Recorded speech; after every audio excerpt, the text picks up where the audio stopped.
I attribute that in that when things come easy to you, you don't have to work hard for it. So when things get hard, you don't know what to do. And if you don't adjust quickly enough, it starts to overwhelm you. But for me, it was never like that. I'm not that great of an athlete, but I did an Ironman. Like I'm a slow runner, but I ran an Ironman. I've never ran a marathon before, but I knew my ability to suffer was strong. I have perseverance.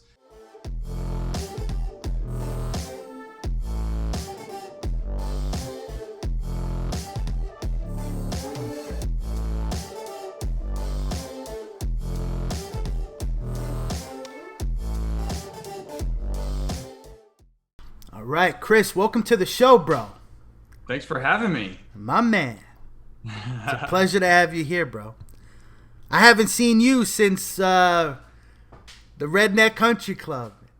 Yeah, since the pandemic shut down the world. I know, dude. I know. We took a picture that night, bro. I saw that the other day. It was reposted on my feed. Jason, you, and Brent, right? I'm gonna miss that place. I'm Yeah. gonna miss that place. Dude, what happened, man? I don't know. I don't think he was making money. He had to shut it down. Like a lot of things, uh, I'd imagine the pandemic created clarity within the business and the operations, and maybe for the owners, they just decided it wasn't a good fit to continue. Which a lot of businesses and operations are really going over that or have gone over that over the last few months. I know we have. So I don't know. I'm gonna miss it. Hopefully, we can find another place like it. Dude, that place was very, very unique. And for the listeners that aren't from the Houston area, there's this place. It had an interesting name, right? It was called the Redneck Country Club, which Yeah, they changed the name.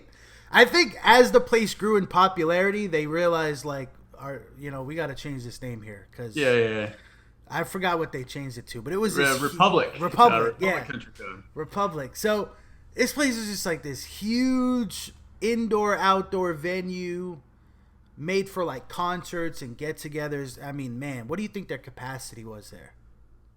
I I don't know what their max capacity. I know the events that we were going to. I mean, they were fitting 800 to Easy, 800 plus people easy, easy. and they still had room because they had that whole back door or the outside area. So Yeah, and a huge parking lot too. I mean, that place could fit a couple thousand easy. But yeah, it's sad, man. I guess with COVID and them not being able to open, I mean, their revenues went literally down to zero, probably negative, right? Because they still have overhead.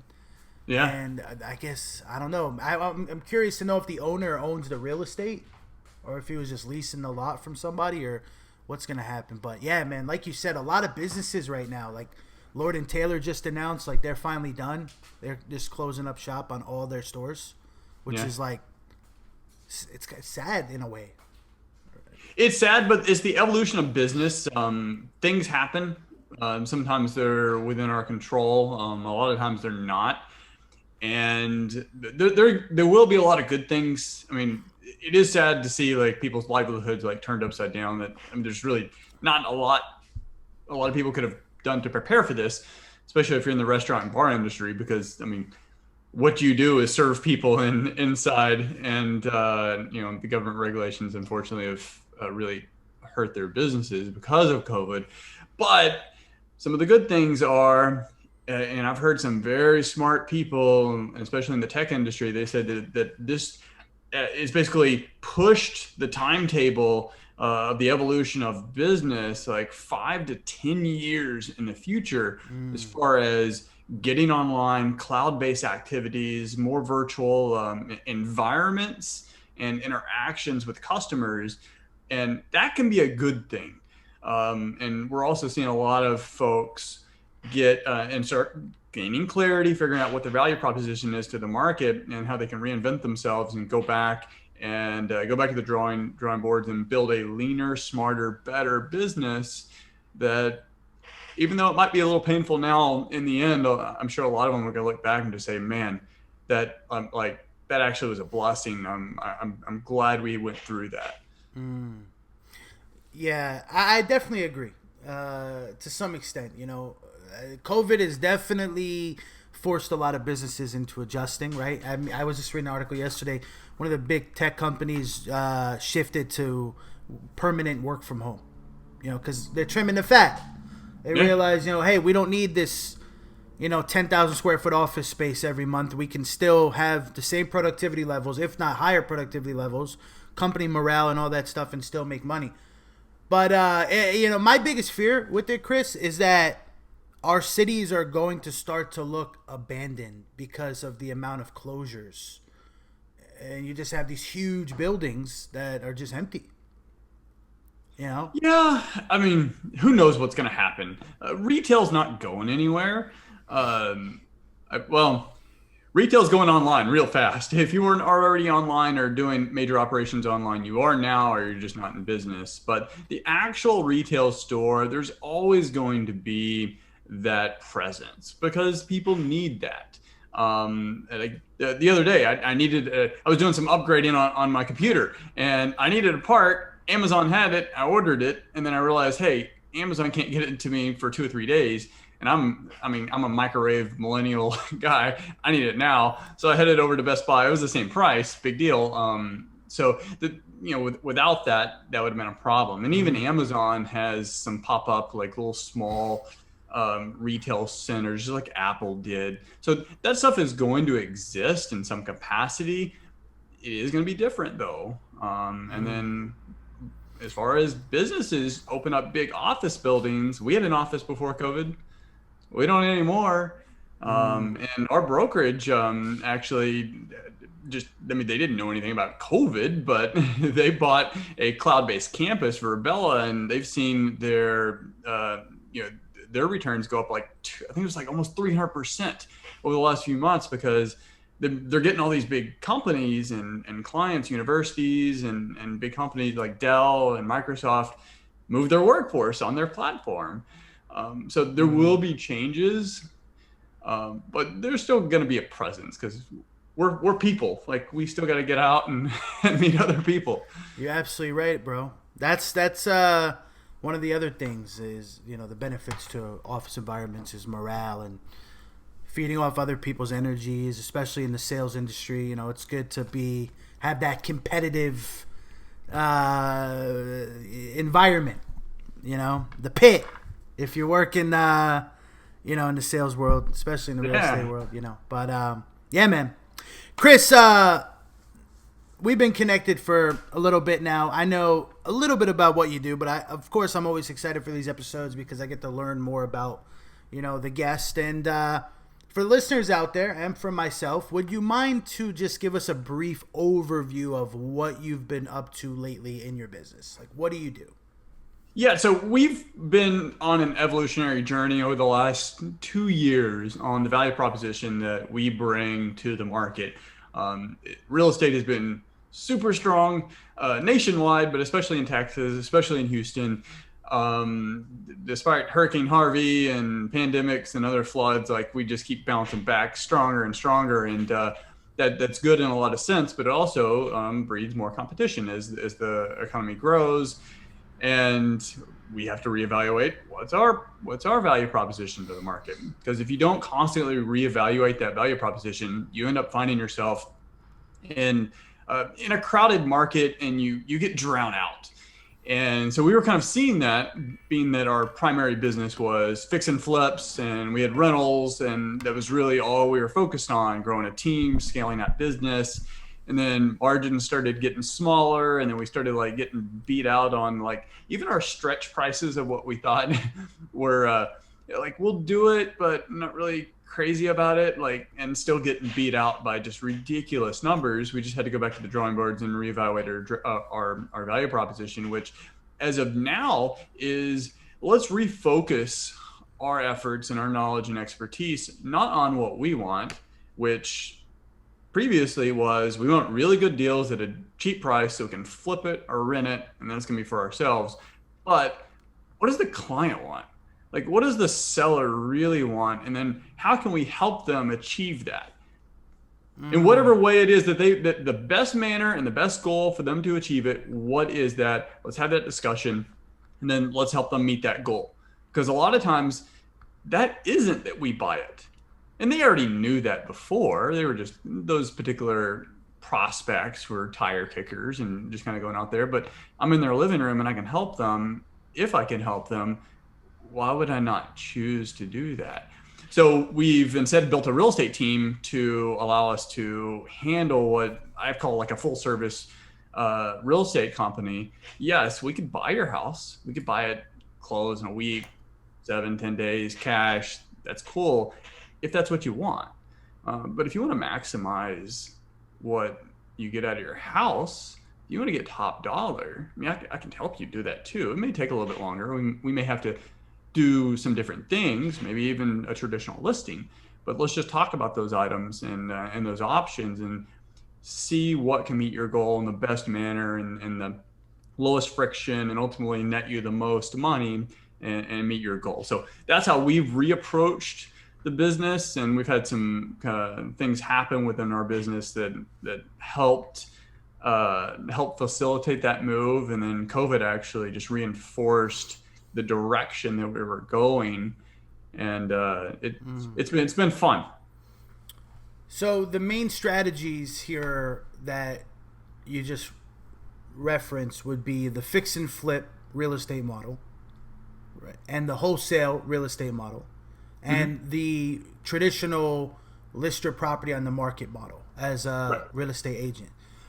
I'm curious if, let's say, a seller, property owner has a property they want to sell, and they want, let's just say, more than what you can pay for it at a discount in order to wholesale it or to fix and flip it, and the property needs some renovations, right? It's distressed, new roof, new AC, whatever.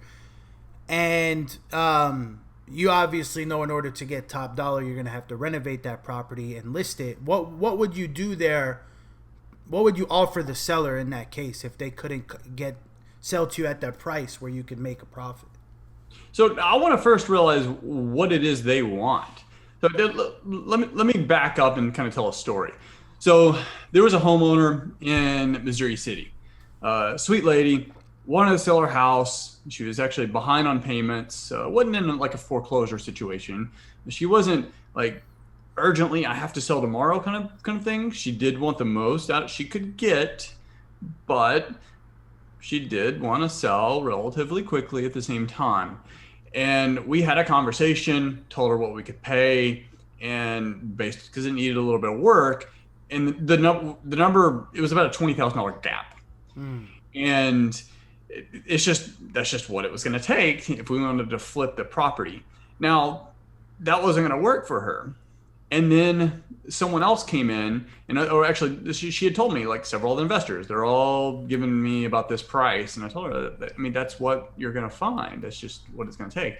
And then some other investor came out, and she just called, texted me out of the blue, and just said, "Hey, it's taken care of," which I knew it happened.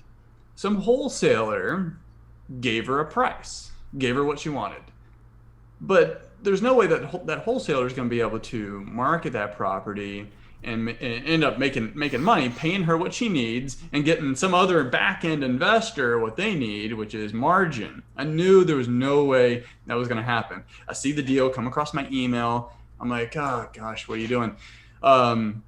So I gave her a call. I'm like, hey, look, it's cool. Like, if this is the route you want to go and they can close and make it happen, that's great. Like, I'm happy for you. But I would be very cautious because I don't think they're going to be able to close, and they're probably going to drag it out. And that's exactly what happened. They had like 4 or 5 group showings, and then they never closed, and they kept making up excuses, and ultimately didn't close. Put a memorandum on the property, even though they didn't close. And then she calls me up and like, I've got, now she's desperate. Like 3 months have gone by. She's desperate, and she's got to sell, but she still needs the margin. And I told her, like, look, this is what I can do. I got some national investors that I know would probably want it. We'll have to do this as a traditional listing. And she's like, no, I don't want to do it as a traditional listing. So I was like, okay, well, we'll still do it as representation. I'll be representing you, helping you get the best price. And that's what we ended up doing. And then this other wholesaler was threatening to sue them because of their memorandum. And I said, if they're threatening to sue you, just tell them to close. Just tell them to honor their agreement. And then they finally backed off.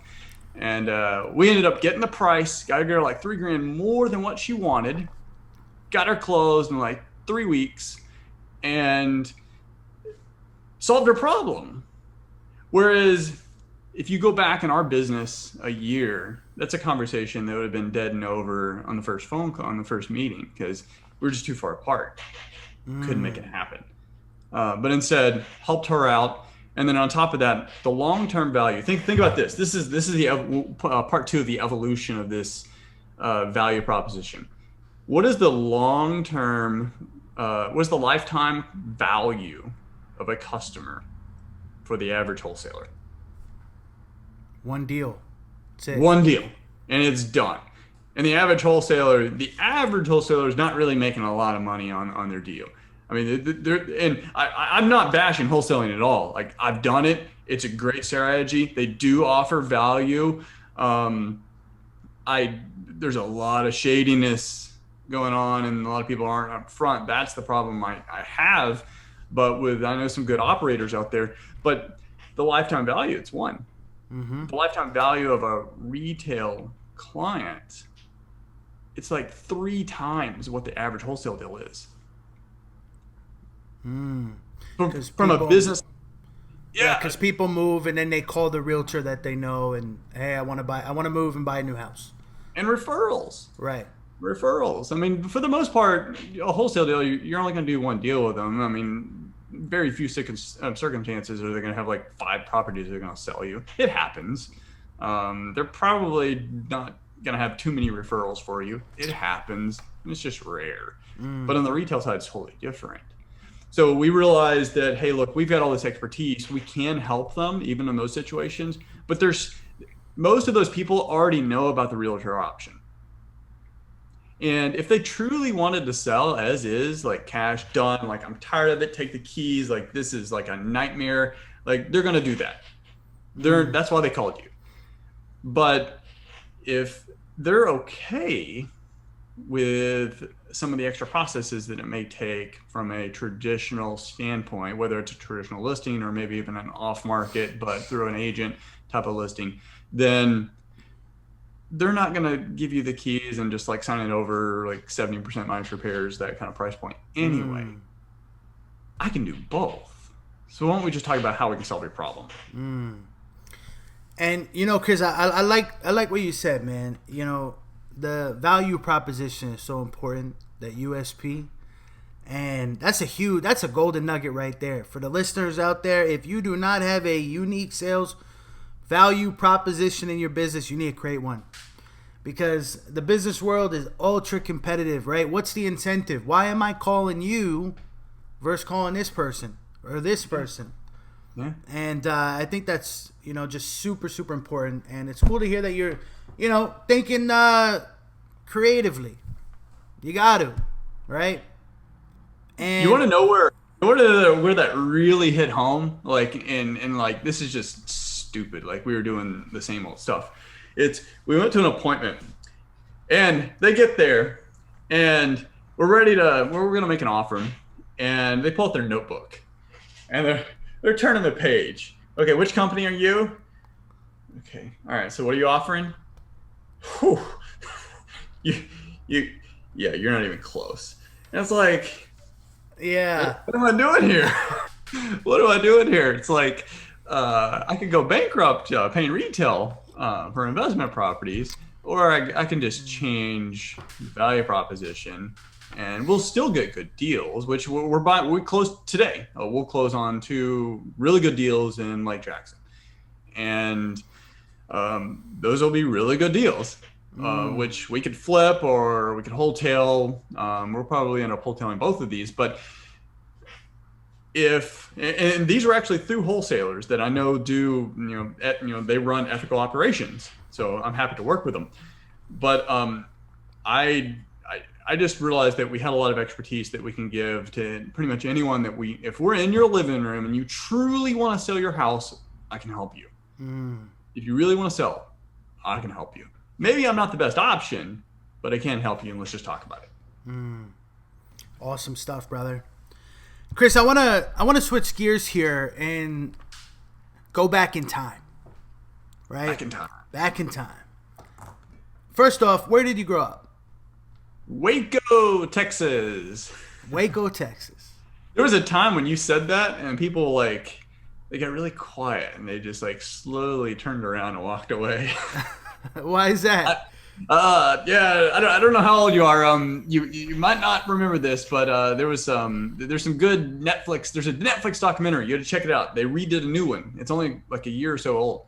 I think it's called Waco, about the Branch Davidians. I don't want to get into that whole thing. Go check that out on Netflix. But it's not even in Waco. We're the largest city nearby, and we got a bad rap I don't. for it. I think this was Waco. I could be wrong, but wasn't there a massive explosion?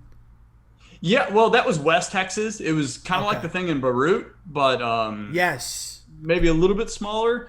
And there's the check stop. Anyone on I-35 north going northbound in West Texas, there's a place called the check stop. If you've driven by it, you know it because you got to stop there and get kolaches. Best kolaches in the entire state. Nice little Germantown. But that building with some of the videos of that explosion where some of the security cameras near that building, I was like, I know that place. And thankfully they didn't get blown up. But yeah, that was nuts. Yeah. That Lebanon explosion was.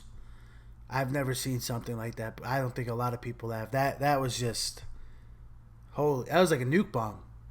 That Seriously. literally was like a nuke bomb without the nuclear warhead. That's crazy, bro.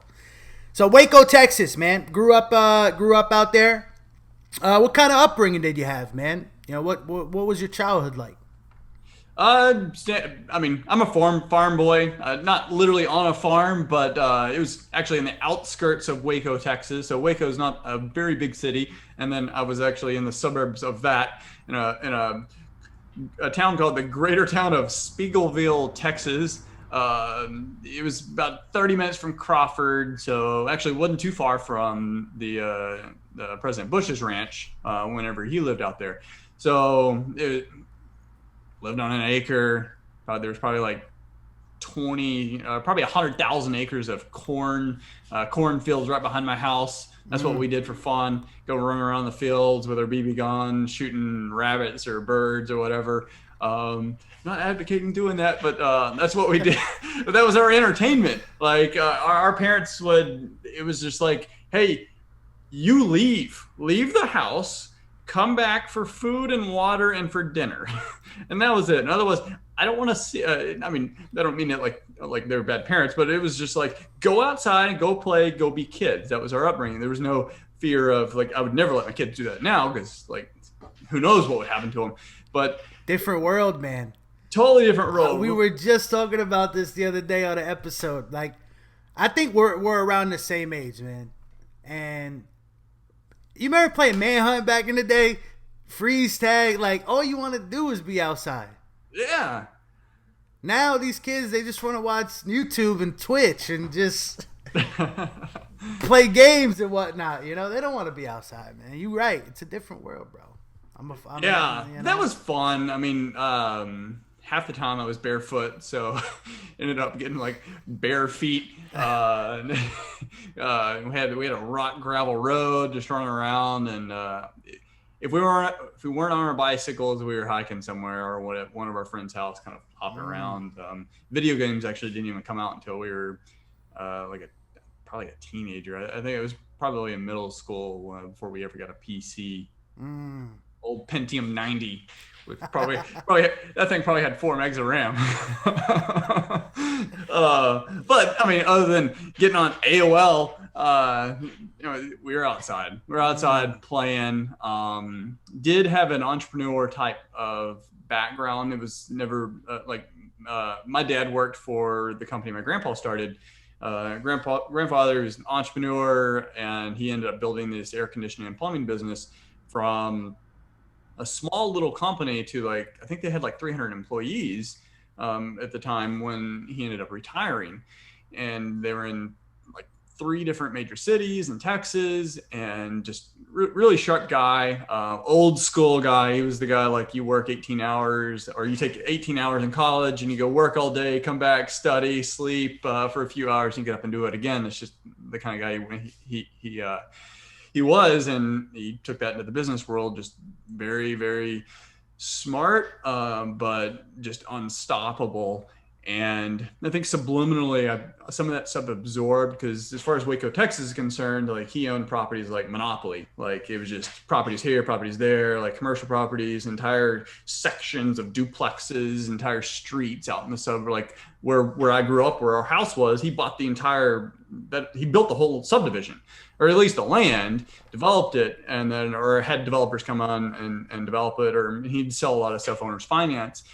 But I think that just kind of subliminally soaked in, and I saw how he used which he never read the book. It was he was doing it before Robert Kiyosaki was probably ever born. The whole you build a business, and then you take the income from that business and you divert it to income producing assets. This is essentially what he was doing before that was ever even put into a very easy to read parable like Rich Dad Poor Dad. So that whenever I remember reading Rich Dad Poor Dad, and then boom, like some lights clicked, and I was like, that's what my grandpa was doing, and just started asking more questions, and just grew from there. So I don't know. Yeah. I'll ramble until you tell me to stop. Yeah, no, I love it, bro. We that's what we're here for, man. That's awesome. So you had that entrepreneurial upbringing where you saw your grandpa playing Monopoly. He was just buying stuff. You probably didn't really understand it at the time as a kid, but I'm sure, like, you know, as time went on, you were like, whoa, something's going on, you know. Something's going on here. Like, my grandpa's doing stuff that my friends' parents aren't doing, and my friend's grandpa, like, he's different, you know, right? Like, entrepreneurs, I mean, it's different. So that's cool, man. Very different, and also the different in the way they talk and think about money. So it's again going back to the Rich Dad Poor Dad, like that was a defining book in my journey for real estate investing. And it is for a lot of folks, especially if they're in the real estate side, just because it's a very simple way of thinking about money, which most people, when they read it, they're like, they already understand it. They already knew that. They just never really thought of it that way. And I mean, simply put, it's you use your income not to spend on liabilities or unnecessary expenses, but to buy income producing assets. And then over time, those assets now produce enough income to exceed your living expenses. And at that point, you're technically out of the rat race in the sense that you don't have to work to pay your bills. You may not be rich or wealthy or like a billionaire, but at least you're out of the hustle to where you have to work to pay your bills. But it gives you leverage. At that point, you have options. And just the conversations, I realized, like, other folks, and it's always like, hey, I'm gonna go, like a lot of buddies in high school, they were like, I'm gonna get these big rims for my truck and all that. And I'm not a car guy. I've got my own doodads that I like to spend money on, but the way the wealthy people, I mean, they're thinking differently. It's like, hey, we've got this money, why don't we invest it in this company, or why don't we buy this property or buy this stock? It's just a totally different way of thinking, and I just think that absorbed over time, and then of course reinforced through a lot of the self-education that I went through. That's a golden nugget, brother. You dropping them, Chris? Yeah, you know, man, dude, I have clothes. I'm not kidding you, from 5 years ago that I wear to this day, bro. Like, I learned early on too. I read Rich Dad Poor Dad when I was 14 years old. I learned that you don't buy, if it doesn't make you money, you don't buy it. Like, don't blow money on it, man. Don't buy dumb shit. That's it. Like, some people just go, they can't wait, go to the mall, buy clothes and sneakers, and it's the consumer mindset versus the producer. Yeah, but when you hang around real successful people, Chris, and I know you know this, they don't live that way. You know, like they don't. I meet $100 million man. He's wearing some New Balances. I got a buddy who's living paycheck to paycheck, and he's wearing Christian Dior's. Yeah, yeah. What's going on here? You know, it's the mindset, right? It's the mindset. So, growing up in your area, right? Seeing your grandpa as the entrepreneur, did you realize when you were a teenager? Okay, I'm gonna do what grandpa's doing, or like did you have other plans for yourself? What did that look like, right? When you split the roads in two, and you're like, okay, well, what am I gonna do now? Yeah, no, I was always entrepreneur minded. I didn't really know what I was gonna do. I remember in high school, I was like, I mean, the internet's coming out and computers, and I'm like, hey, maybe I'll start like a computer store. I tried to like code websites and realized like I'm not the best coder, and I didn't really understand it, so that didn't work out very well. I will say that I thought of a lot of really good ideas that would make me a billionaire now. Amazon.com. I remember thinking of like, man, there's gonna be a platform where like you can just buy anything and everything online, and like they'll just ship it to you. And then I remember thinking like they're gonna have these little bitty computer monitors, and they're gonna show pictures, so you don't have to have like print out a picture and put it on, hang it on your wall. They'll have like these digital ones and a whole bunch of other things. But I was a kid. I mean, I didn't know what to do with them. Like nowadays, there's YouTube, and I could figure out what to do with them. Ideas Right. like that. But I always knew I was going to do something. And then Okay. going through college, like traditional schooling, I love education. I almost exclusively read nonfiction, a lot of self help books and biographies or autobiographies. I just love, and I'm a sponge. But Mm.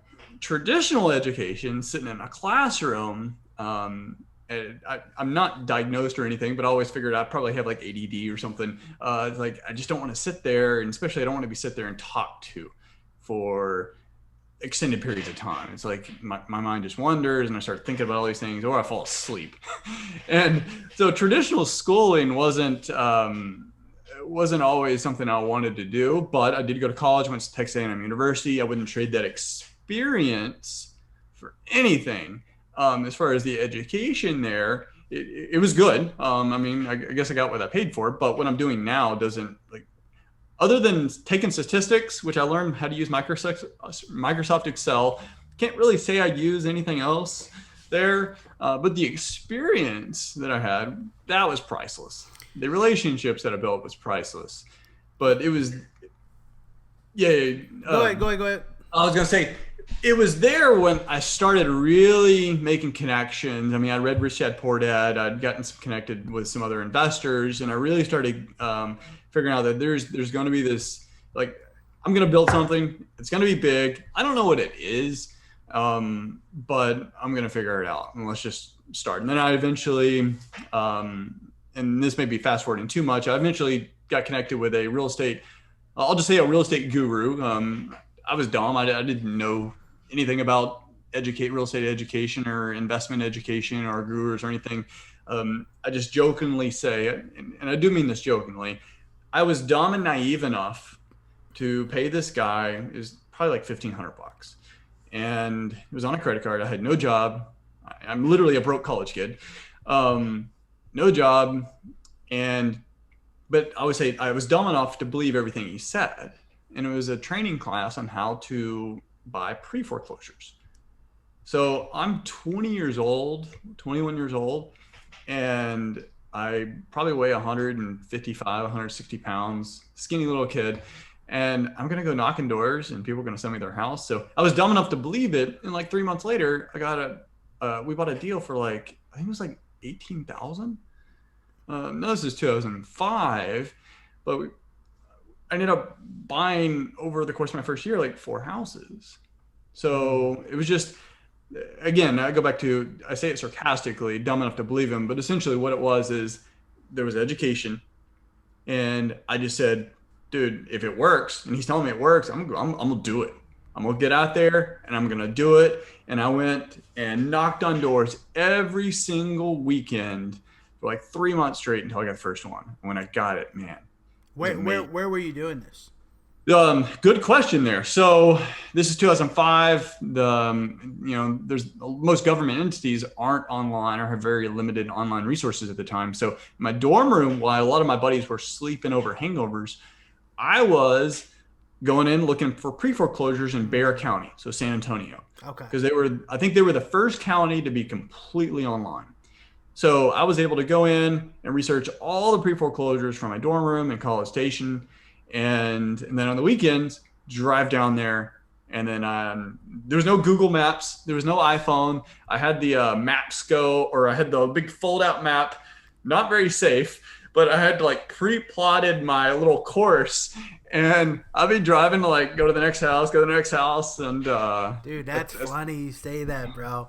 I used to deliver food in 2006, and we used to have to print out MapQuest. yeah, We didn't have iPhones with navigations built in. Like, it was a luxury. If you had like those dashboard navigations, they were like 500 yeah. bucks. I remember having to go through step 1, turn left here. Step 2, like, am I in the right? And that's It's totally like crazy. horribly, it's not safe at all. Like you could like run over anything and not even know it. Right. Uh Yeah. but I mean that's what we Man. did. So, okay, so Texas A&M, is that in College College, Station? College Station, College Texas. Station. Yeah. Right.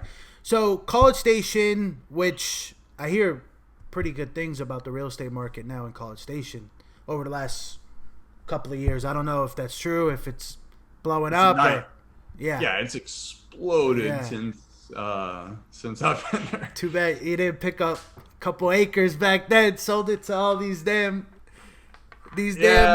Well, hey, I've got some developers. kids, so maybe that'll be the anchor. I'll buy them their duplex or quadplex and let them manage it for me. Yeah, man. If only we could go back in time, bro. So I want to back up here, Chris. So you didn't like traditional school, but yet you enrolled into university. Why was that? Um, my original path was go to college. I wanted to be in the military. I wanted to be a fighter pilot and fly planes, maybe go to the CIA and retire off like government pension. That was, and of course, I still had the entrepreneurial mindset, so I, maybe create some things or buy some, do some investments on the side. But as far as like a profession, I love aviation. I got my pilot's license. I was flying solo before I had a driver's license. My dad had to drop me off at the airport. It's No crazy. way. He had to What drive to the airport, drop me off. I'd go fly solos, and he'd come pick me back up. That's awesome, dude. What do you So want to I fly want in to the Air do. Force? I'm curious. What? Yeah, no, I was gonna go in the Marines. So ended up going through the Corps Cadets at Texas A&M, part of the Aggie band.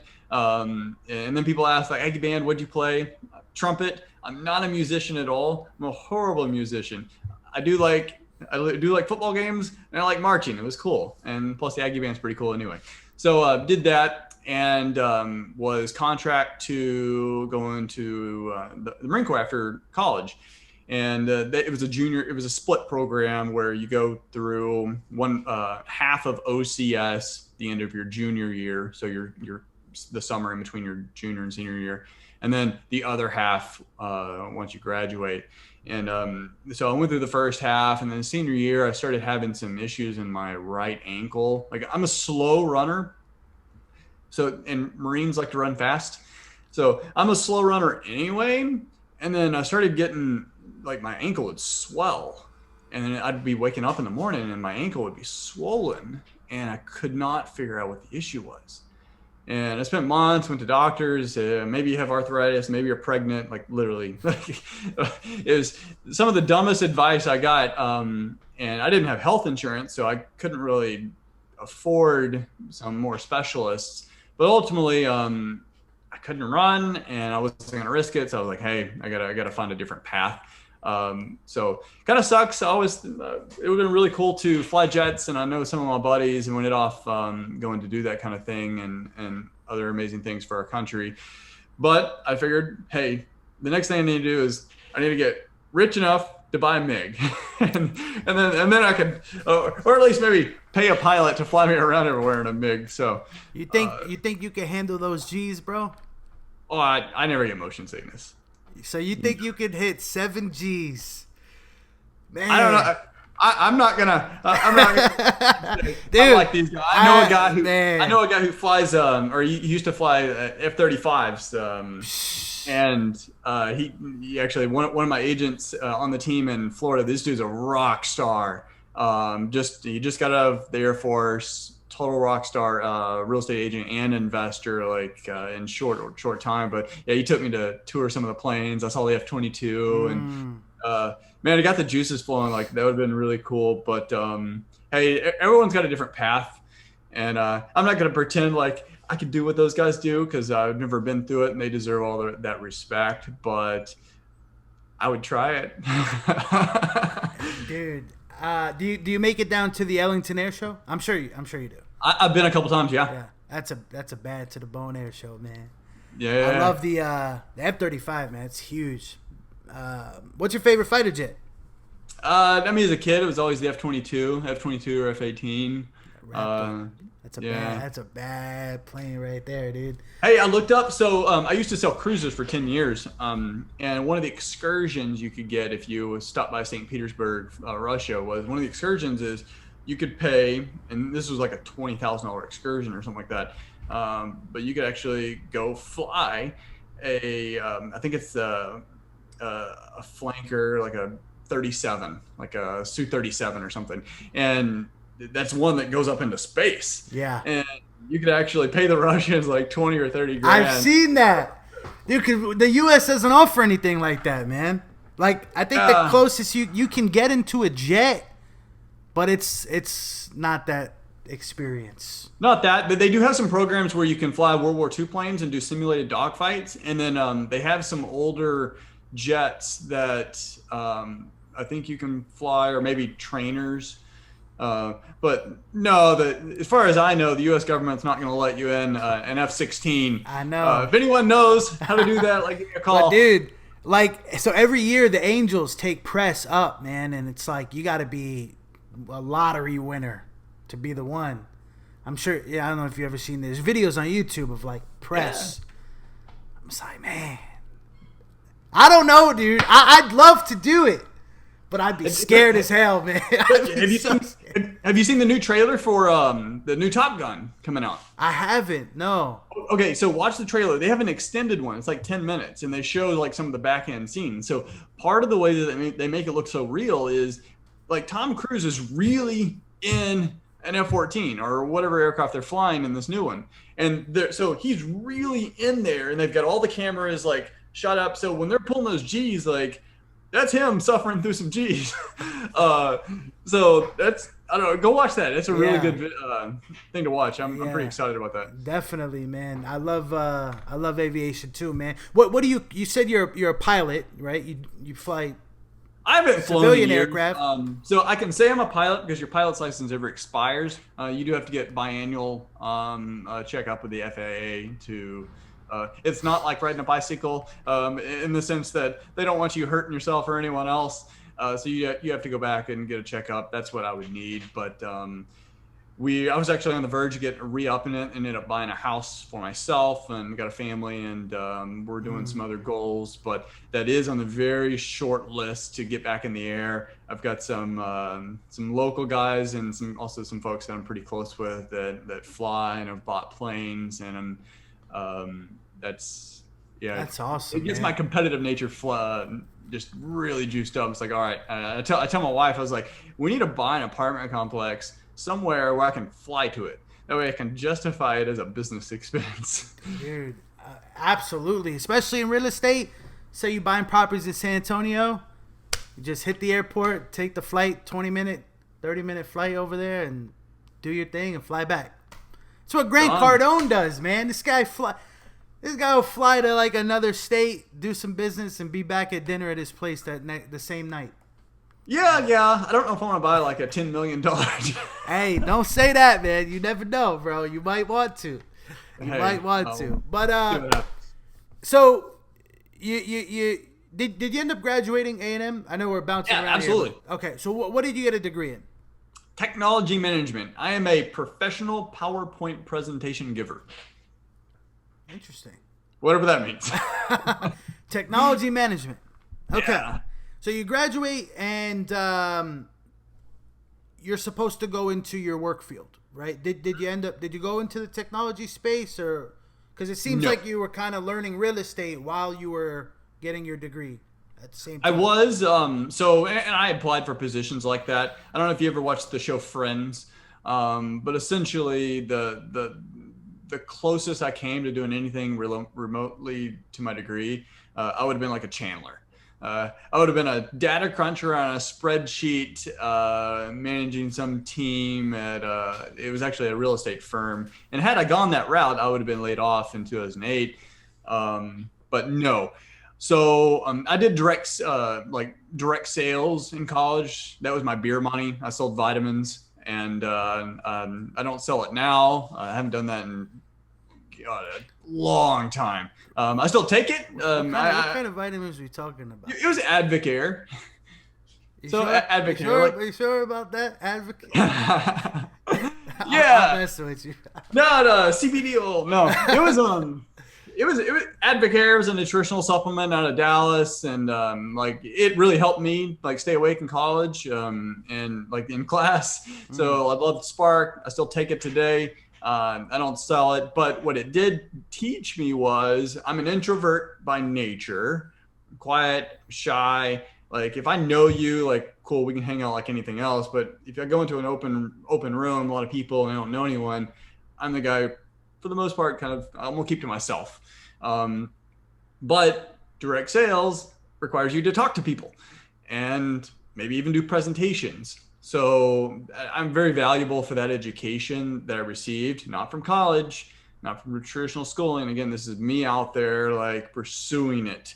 And I didn't really make a lot of money in that, but it taught me sales, which led me to the sales company that whenever I graduated, I went to go work for an online travel agency called Vacations to Go. Their history is they were, I think, the first company to go online selling cruises, and I came on board as a sales agent because their position was we don't hire travel agents, we hire salespeople to sell travel. And I was like, cool, how much can I make? And they're like, well, how much do you want to make? And I'm like, well, I don't want to be greedy. So I tell them like 50 grand. Now, this is the sales manager during the interview. And he like sits back in his chair. This dude was like 6'3", probably weighed 250 pounds, is a pretty intimidating guy. And he goes, we're looking for people who want to make $120,000. And then he said something like that. And I said, sir, if you're telling me I can make $120,000, I want to make $120,000. And then boom, went straight to the next interview. I got a call back a couple weeks later and started selling cruises. I didn't make 120,000, but I had no debt, very little expenses, bachelor, didn't have a lot of college debt, and I'm making like $80,000-$90,000 directly out of college. And as far as I'm concerned, like I'm doing well, doing really well, because the starting salary for most post grads, 40, it was like 40 to 50 if you're lucky during that time period. So I'm doing really well, did that for 10 years. But midway through is when I really kicked real estate off again and eventually retired. Retired from the vacations job. Vacations. Yeah. Wow, man. So out of college, you're making 80, 90K. That's a lot of money for, what are you, 22, 23, 24 at the time? Yeah. I mean, that's a lot of dough, man. When I graduated high school, I dropped out of college, but most people are still working at the mall, man. Yeah. 23, 24 years old. What would you say during that time period, right?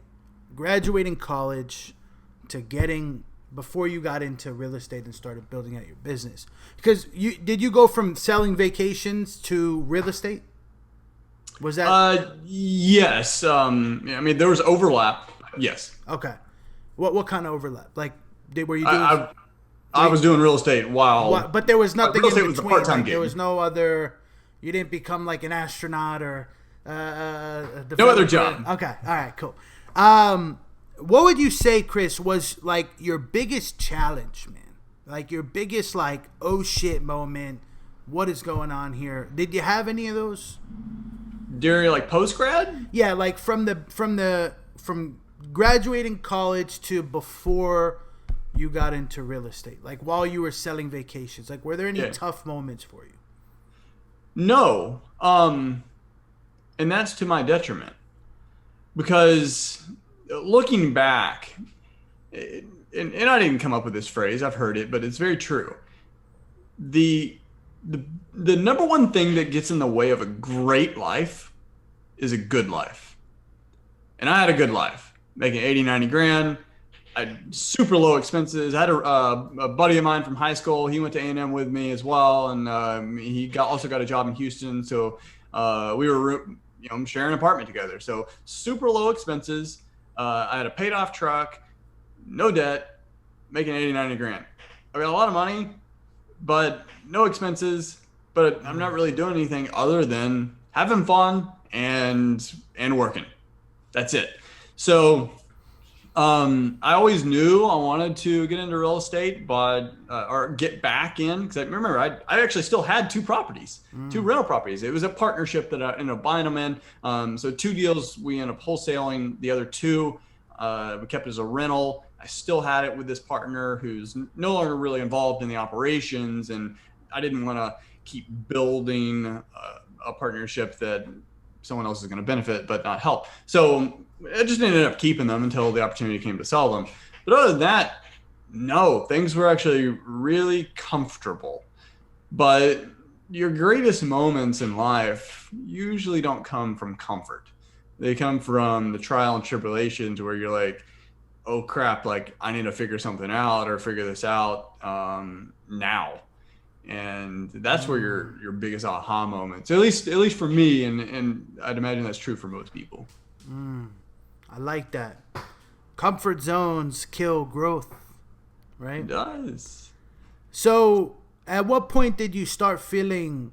Because you're making 90 grand, right? And you're comfortable. At what point did you start feeling uncomfortable? What made you want to change what you were doing? Got married. So priorities change. So got married to started dating my current wife, Jamie, and so she tells this story much better than I do. So if you ever get the chance, have her like rehearse this whole thing. It's a lot funnier. But basically, she comes from a traditional background, and she does. There is some entrepreneur in her, like her grandparents. They started a business, and her dad helped build that business. But for the most part, she comes from the traditional background of you get a job and you work and you retire. I mean, that's just what you do. And she went into education, teacher, and that was the path that she personally saw for herself. She never really thought she'd get involved in entrepreneur stuff and all this craziness that I bring up all the time. And so anyway, the story is I think we've only been married for a couple of months, maybe in a couple of weeks. And I just drop a bomb on her lap. I said, "Hey, babe," because I'm thinking like, I don't want to sell vacations my whole life. Like it's a job, 100% commission, very volatile with the economy and whatever else. It was like, need to build some passive income and build some wealth. So I was like, hey babe, I'm gonna start flipping houses again. And she knew I did that in college, but she didn't really know like that was always on my mind. And I was like, yeah, I want to start flipping some houses. And she's like, okay. And she's very cautious. She was supportive, but kind of cautious. And then it wasn't until we got our first deal that she was like, wow, okay, this actually works. And then she realized like she doesn't actually like the acquisitions part of it, but she did like the construction part of it, like turning ugly things into really beautiful products. She really enjoyed that. So that was the moment that transitioned from I've got to get out of the day-to-day or trading time for money into building wealth, building passive income. Um, and I'm going to do that the only way I know how, and it's through real estate. Mm. So I did that, and I knew we were going to have kids eventually, and I want to spend time with them. So Mm. started the real estate journey. We bought three properties our first year. This was 2011 into 2012. Bought one in Sugarland, one off Piedmont 290, which is northwest Houston, and then another one in the Fifth Ward. Two of those deals ended up turning into like $100,000 gross net or net $100,000 pretty much net profit deals for us 100K profit. over time. So okay, so They were let me back They up. were rental property. Let me back up. So Yeah. I said we were going to flip houses, and that was the game plan. And I, as we were doing our first one, Sugarland, bought this house for like 70 something thousand. Try doing that today. So we go buy this house. We're actually in the process. We're doing the rehab, and I'm like, if we flip it, we'll make, I don't know, 25,000. Which we didn't really need money. She had a job. I still had a job. We still had very little debt. Like, we didn't really need the money. We're like, why don't we just rent it out? Let's just rent it out, make the cash flow. And that's what we really wanted, was passive income. Let's just do that. So we did. And then we did that to the second house that we bought like a month or two later. And we did that to the third house we bought a few months later. So all three of those houses, we didn't flip. We would have made between 20 and 30 grand each had we flipped them. But we didn't. And we ended up renting them out. Same tenant. We were just fortunate. We didn't have any turnover during the time period. They appreciated like crazy. 3 years later, we sold all three of them, not at the same time, but within about a year, we sold all three of them. Two of them had like 100 grand net, and then 100 grand each. And then the third one is probably like 50 grand. That was the Fifth Ward house. It was a lower end deal, but it was probably around 50 grand or so. So that's what allowed us to go full time. So at that point, we've gotten systems down. We've got proof of concept. We realized how to market. I've gotten my real estate license to support the business and vertically integrate. So we're like, hey, look, I can go back and get a job tomorrow, but I can never like go back in time to start a business. So why don't we just start a business now? That's what we did. I love it, bro. But you know what I miss, or I wish I got to do? I wanted that like YouTube moment where you go in and like tell your boss you quit. Like, I wasn't mad at them. They had made some policy changes that otherwise they were a great company to work with. I loved them. They provided well for me over time, and the time I was there, very flexible. And they had some policy changes, and from an executive level, and I understood what they were doing. It didn't really work for me anymore, so that's why I made my exit. But I just wanted that moment to like go in and actually like, I would not yell at them or anything. I wasn't mad at them, but just to say I quit. And I didn't get that because like the main guy, he was out, so like his assistant, who I knew, he ended up taking my box of things, and I'm like, man, I didn't get that moment. Yeah, man. That's always a good moment to have in your head until it's time to execute. I've chickened out every time. My thing is I go through the back door. They don't see me again. Yeah. I get scared. I'm like, oh man, I don't like confrontation. So, but yeah, man. That's awesome, bro. You're doing some big things, man. I wanna before we wrap, man. I wanna hit you with a little bit of a lightning round, man. I got some questions for you, if you're cool with that. Go for it. Sweet, man. What's your biggest fear? Failure. Why failure? I'm not an A student. So I'm like a B plus student. And that's because I try really hard. And I think this is part of the reason why I did well in college, from a grade standpoint. I got into A&M provisionally. Like, they didn't just accept me outright. They were like, hey, look, like, man, I don't know why, but for whatever reason, they were like, hey, look, we'll accept you, but only provisionally, and you got to go to junior college part time too. So I'm like, whatever it takes, like fine. But I noticed a lot of my guys that got even scholarships, and they did like so well in their SCTs or ACTs, like they got straight in, and I beat all of them. Or not all of them, but I beat many of them. And I remember at my senior year when in the band, they were giving out awards for scholastics, and I don't remember exactly what my GPA was, but it was over 3.0. It was like a 3.1 something. And I remember they gave me an award for it, and one of my buddies just goes, "Bounds?"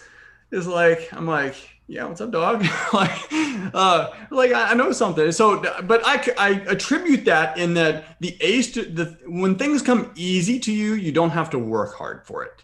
So when things get hard, you don't know what to do, and if you don't adjust quickly enough, it starts to overwhelm you. But for me, it was never like that.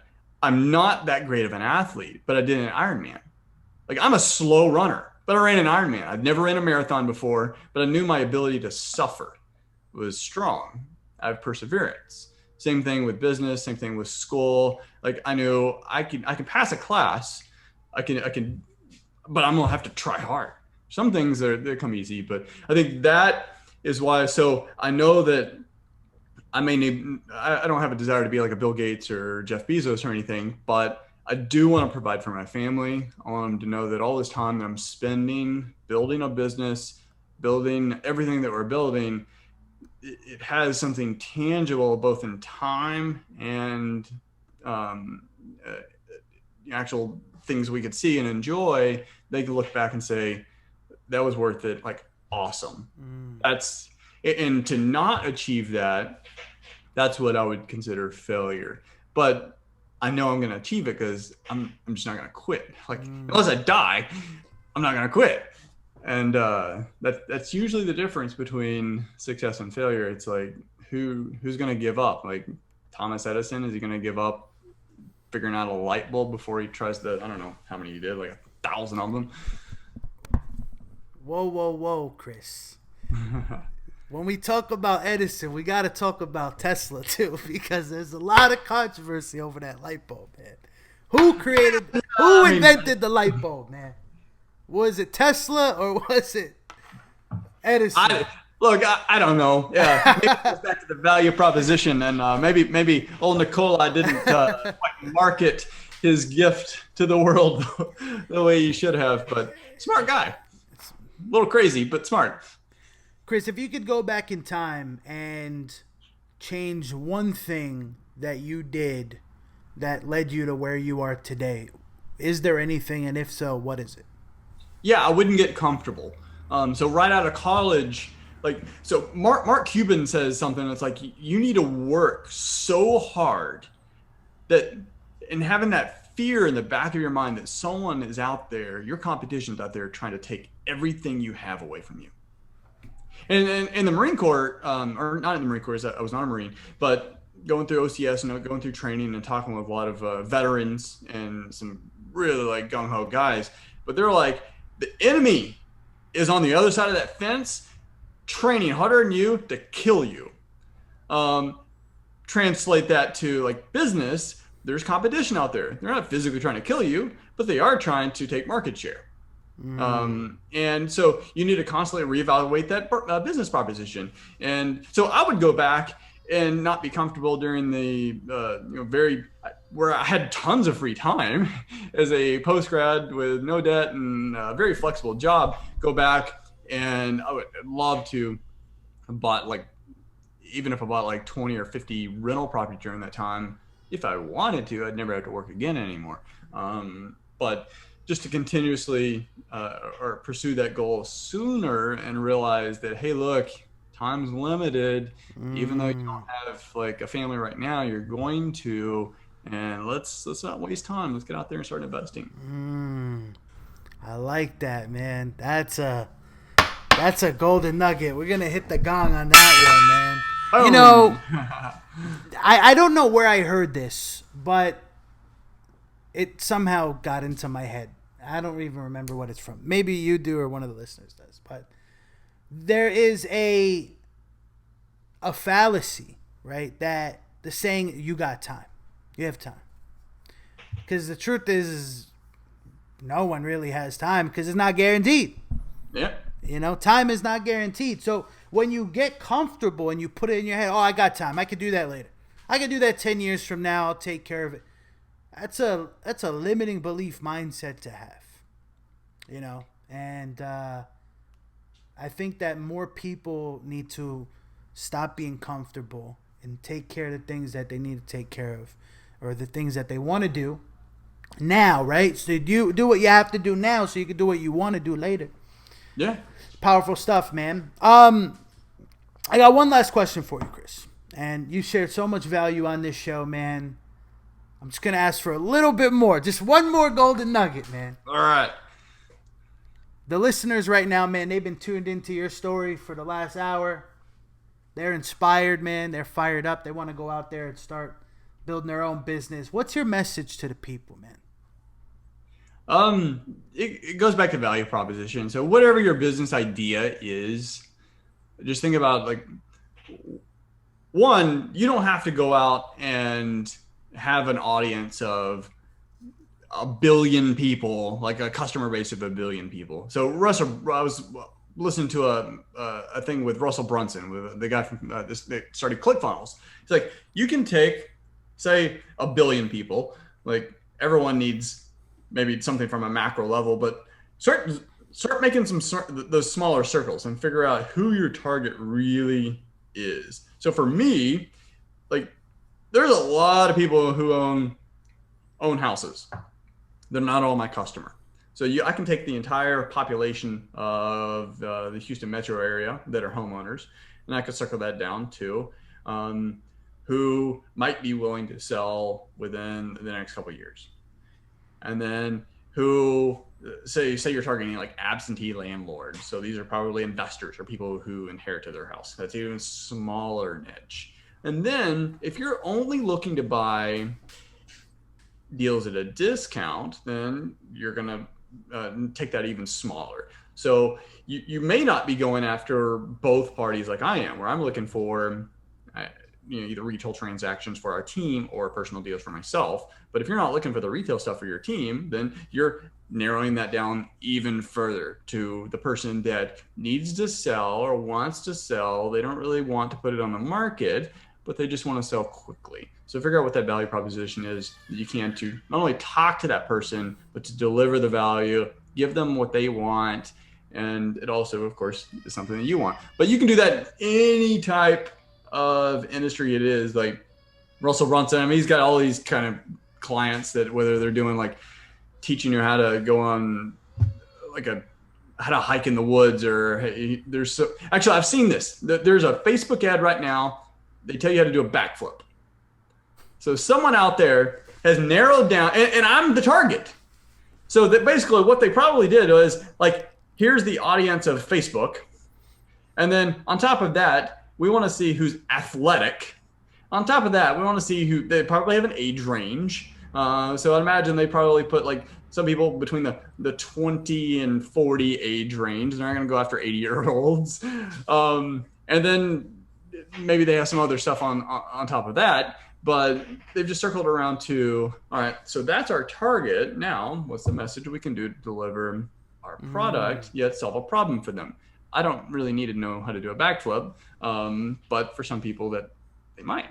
So go over that value proposition, narrow down your target market, and then try to create a message on how you can solve their problem. Awesome advice, bro. Yeah, Russell Brunson got started selling potato gun tutorials. I know. I got to meet him a couple years ago. But yeah, I remember that. I didn't make the connection until I heard that story, but I remember that like DVD set back in the day. Yeah, in my opinion, he's one of the greatest marketers in the world. That guy's just a powerhouse. He talks like a million miles an hour.